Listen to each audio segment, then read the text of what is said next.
আজকের সমাজে আমরা দেখলাম আল্লাহর সৃষ্টিকে বিকৃতি করা হচ্ছে। মানুষ হচ্ছে আশরাফুল মাখলুকাত, আল্লাহর শ্রেষ্ঠ জাতি, আল্লাহর মনোনীত জাতি মানুষ।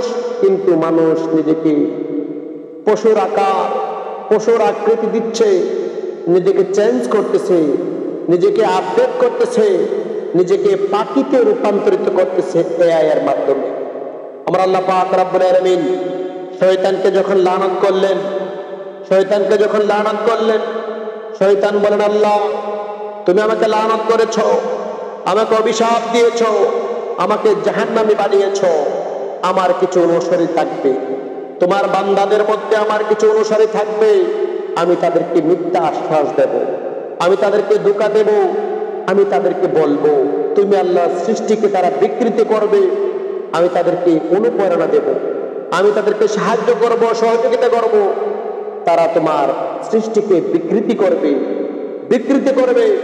আমরা যদি পবিত্র কালামুল্লাহ শরীফের সূরা নিসা, পবিত্র কালামুল্লাহ শরীফের 4 নম্বর সূরার 119 নম্বর আয়াতের আলোচনা শুনি, ওখানে শয়তান প্রকাশ্যে আমার আল্লাহকে চ্যালেঞ্জ করেছে, আল্লাহ আমি তোমার বান্দাদের থেকে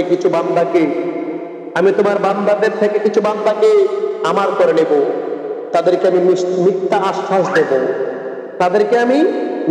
আশ্বাস দেব, তাদেরকে বলবো তুমি আল্লাহর সৃষ্টিকে বিকৃতি করার জন্য, আর তারা তা করবে।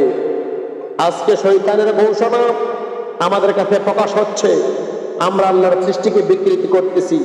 এত সুন্দর মানুষ আল্লাহ পাক রব্বুল আলামিন বানিয়েছেন, অথচ আমরা নিজেদেরকে পাখির রূপ, পশুর রূপ ধারণ করতেছি।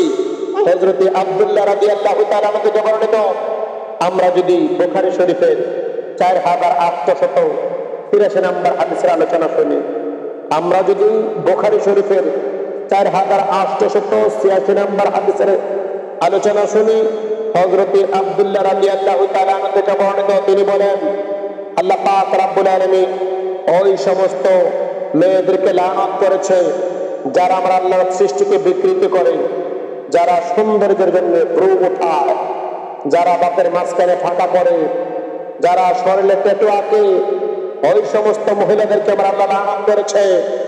আজকে আমরা দেখলাম, আমরা স্ক্রিনে দেখতে পাচ্ছি, একটি পাখির মধ্যে একটি মানুষের অভয় দেওয়া হয়েছে। একটি পাখিকে মানুষের চেহারাটা মানুষের আর বডিটা পাখির। এই কাজটি যারা করেছে মূলত তারা আযাজিলকে অনুসরণ করেছে, শয়তানকে অনুসরণ করেছে, আল্লাহর সৃষ্টিকে বিকৃতি করেছে। যারা আল্লাহর সৃষ্টিকে বিকৃতি করবে তারা শয়তানের অনুসারী, আর তারাই ক্ষতিগ্রস্ত।